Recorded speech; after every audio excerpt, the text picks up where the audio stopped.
মাত্র বোমা, আর তাতেই উল্টে যেতে পারে পুরো যুদ্ধের মোড়। মধ্যপ্রাচ্যের আকাশে এখন শুধু যুদ্ধ বিমানের গর্জন নয়, ভেসে বেড়াচ্ছেন আরো ভয়ঙ্কর এক নাম, বাংকার বাস্টার। যে বোমা মাটি ভেদ করে কংক্রিট গুঁড়িয়ে পাহাড়ের বুক চিরে পৌঁছে যায় লক্ষ্যের একদম গভীরে।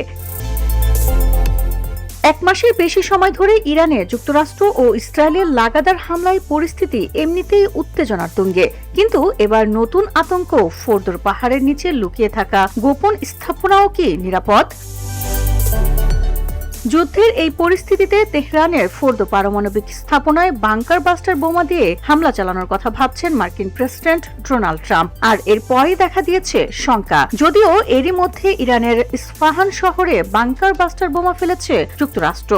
বসুন্ধরা, উত্তরা, বনশ্রী, কুড়িল ও বাড্ডা সহ রাজধানীর বিভিন্ন স্থানে অভিজাত ও অত্যাধুনিক মানের ফ্ল্যাট কেনার এক নির্ভরযোগ্য প্রতিষ্ঠান প্লেজেন্ট প্রপার্টিজ লিমিটেড।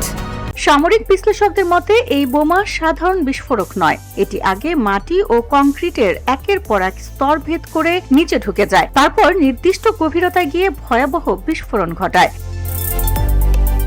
যেখানে সাধারণ মিসাইল পৌঁছাতে পারে না, সেই পাহাড়ের গুহা, মাটির নিচের বাংকার, ক্ষেপণাস্ত্র, সাইলো সবকিছুই মুহূর্তেই ধ্বংসস্তূপে পরিণত করতে পারে এই এক অস্ত্র।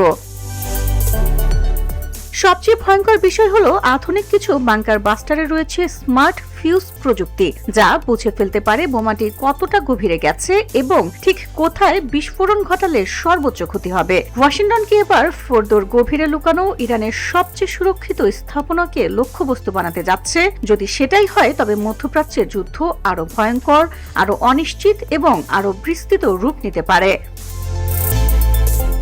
VOD Bangla news desk.